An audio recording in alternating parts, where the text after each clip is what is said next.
Armed Forces provides amazing training. I think about veterans as people who have already figured out how to serve. My military skills have been essential. Hiring veterans is a great business case. They're the best employees we have. They're flexible, hardworking, and they're used to a global workplace. If that isn't an asset to any company, I don't know what is. Hiring America, the award-winning television job fair for American veterans. Connecting you with companies who know your value. Learn about employers who are actively hiring today and organizations that support veterans. Your future success starts right here on Hiring America. Welcome to Hiring America, the television series that helps military veterans find jobs and transition into meaningful careers. I'm Andrea Vasquez. Today, we're speaking with companies that are actively hiring veterans and with organizations who serve the military community.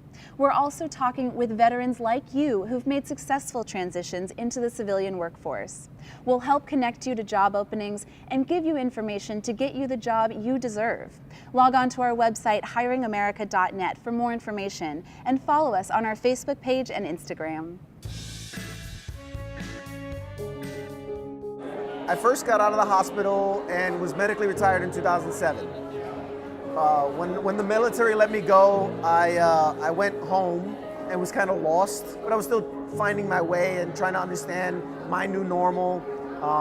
It was for a good year or 2 years, I was struggling to just leave my house, both because of the anxiety of not putting myself in situations that I couldn't use my physical abilities, but also because of the social anxiety and the stigmatism, the mental issues.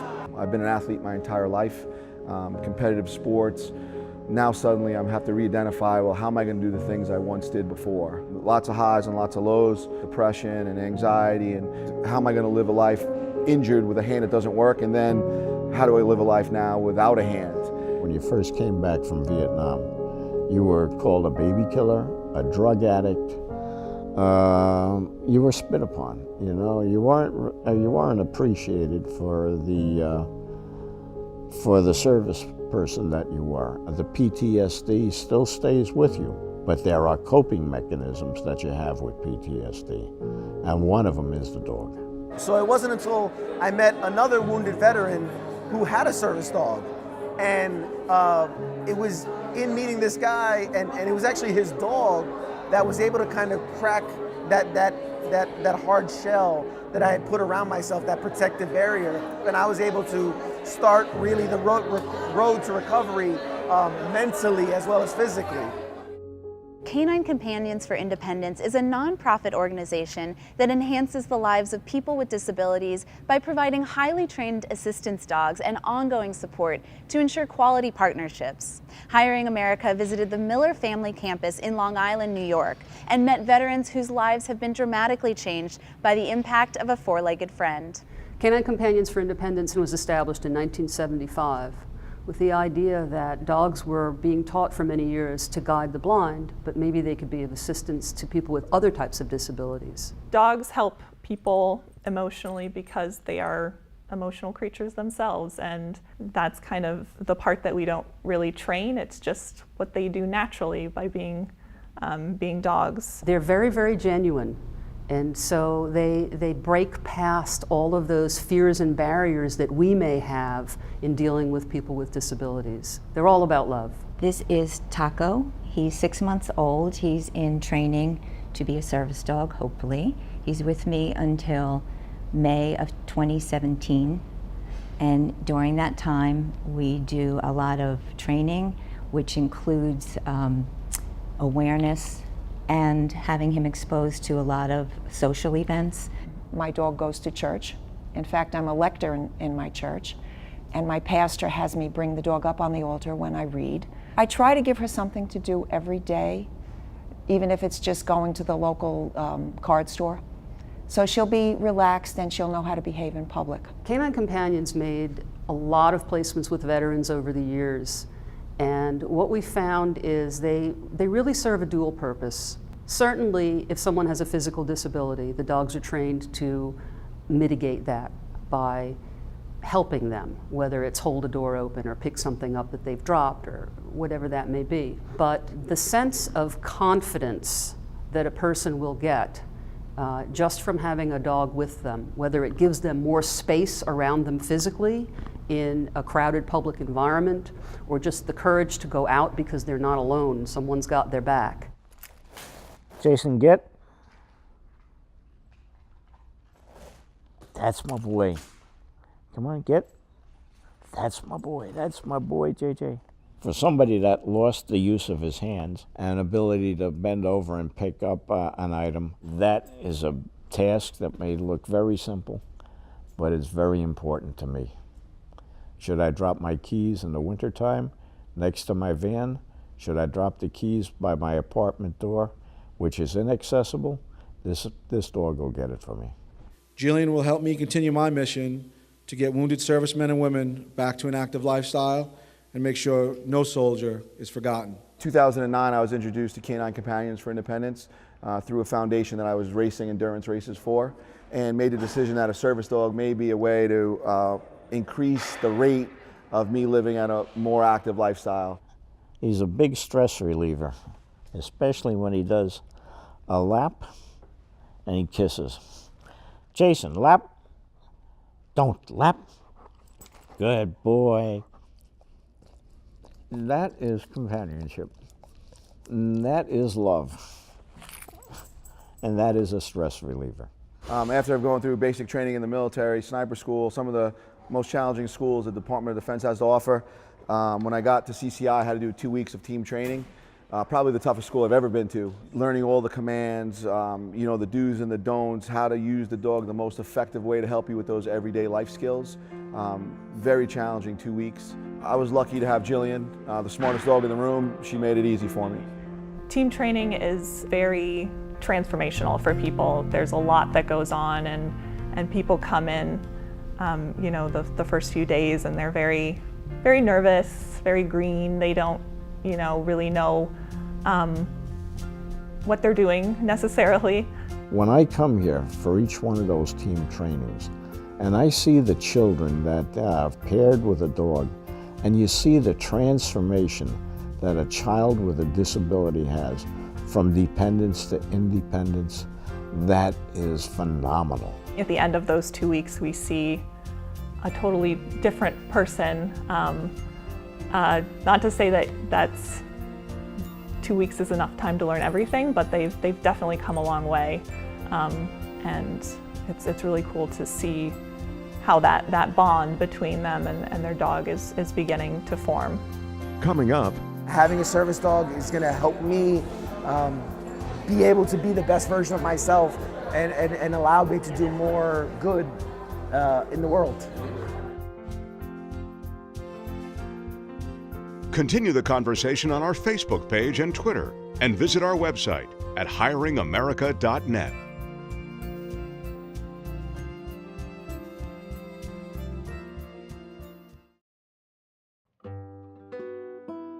Graduations are one of my favorite parts of what I do. As an instructor, I'm able to sort of see the whole process. I'm able to see, the puppies coming in when they're just little babies at 8 weeks, and then I see them, once they come back to us. They've had that 1.5 years with their puppy raisers. I get to know them through training, and then I get to see who they end up being matched with. Kind of makes it all worth it. Without my first dog, Jensen, I wouldn't have the confidence to be up here with you today. Without my second dog, Torres, I wouldn't have gotten through my crazy adolescent years. And without Trucker, adult life just wouldn't be as great.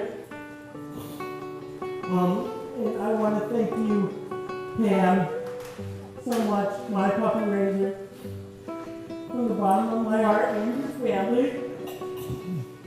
Trucker, there's just no other way to describe it than I love you so much already.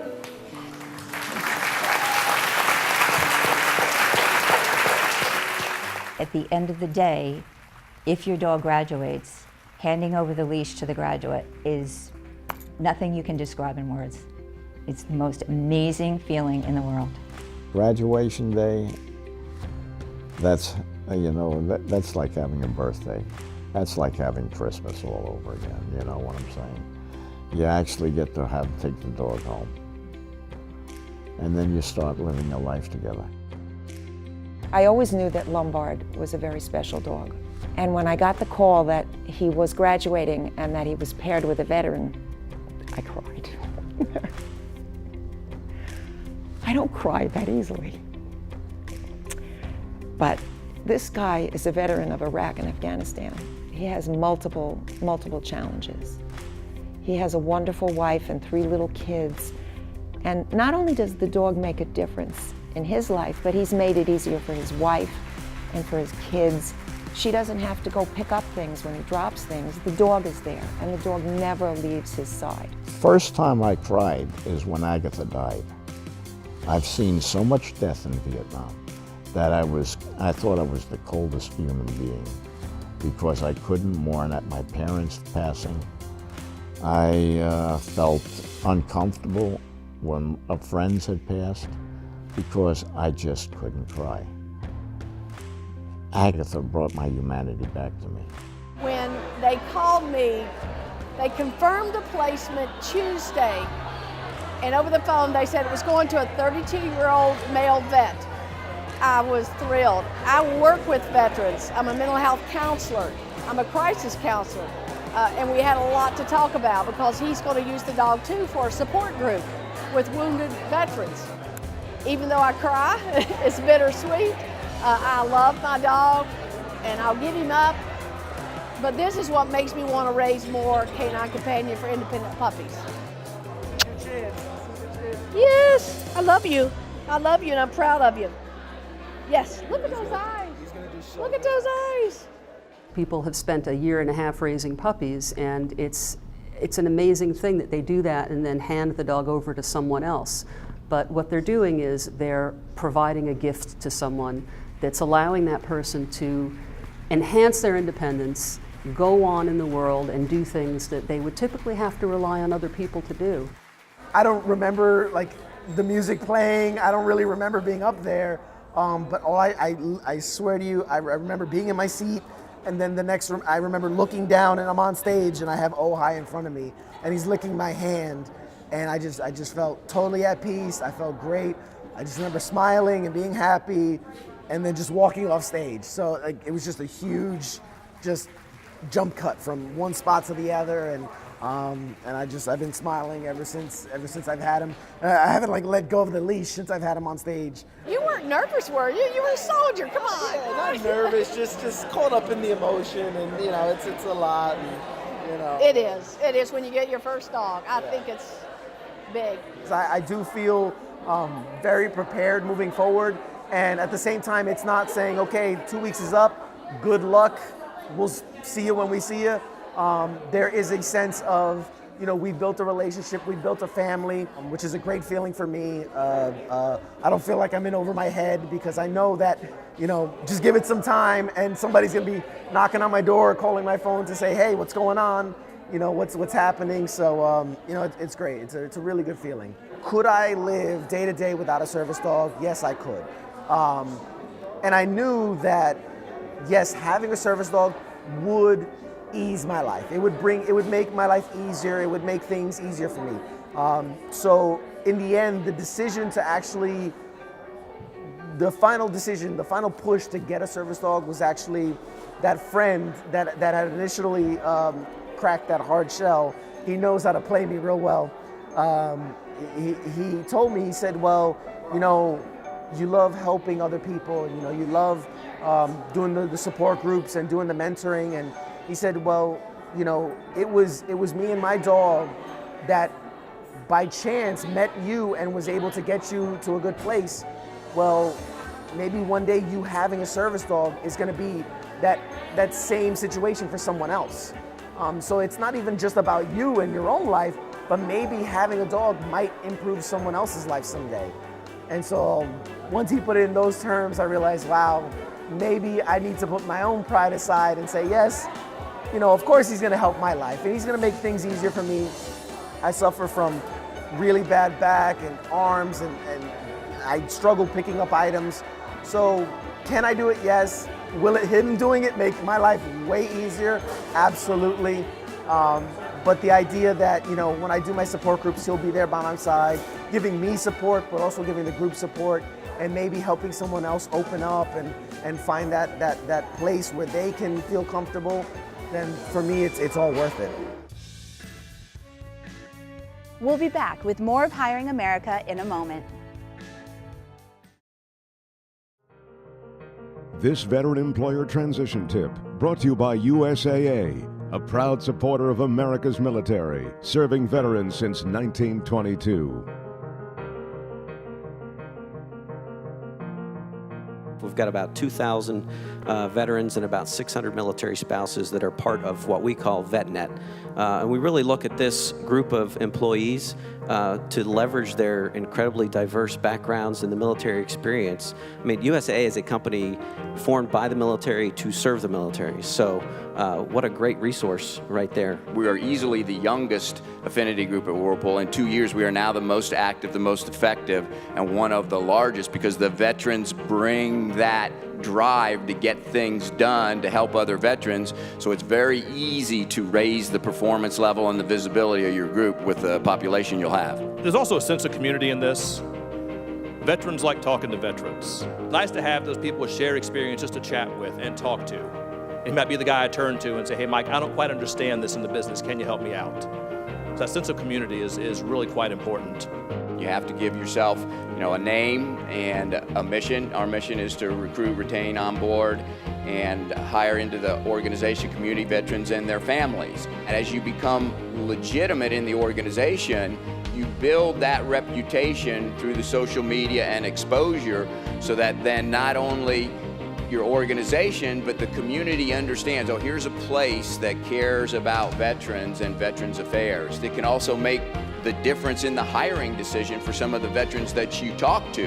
When they see you have a similar culture, when they see you support veterans and how you recruit them, how you onboard them, it can make a big difference. And that diversity culture is a big tool to officially give your effort more credibility and momentum.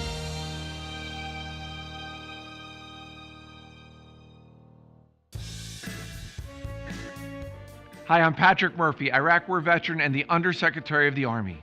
Every year, over 100,000 troops transition out of the military.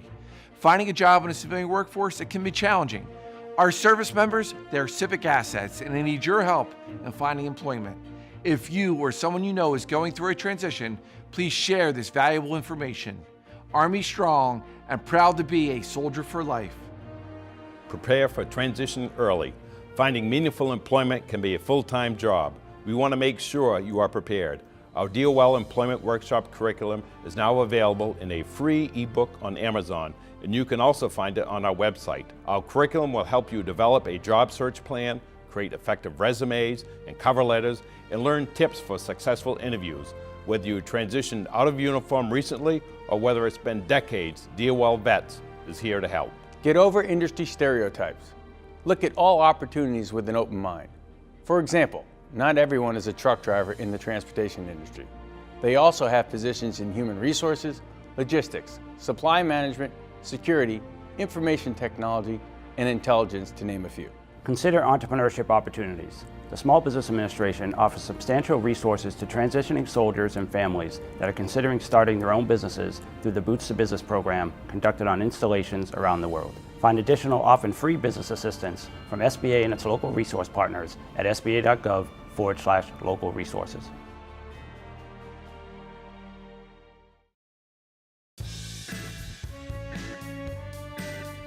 Thanks for watching. The information we've just shared is all on our website, hiringamerica.net. Log on and find out more about companies who are hiring veterans. And don't forget to connect with us on our Facebook page and Instagram. I'm Andrea Vasquez. Join us next week for another edition of Hiring America.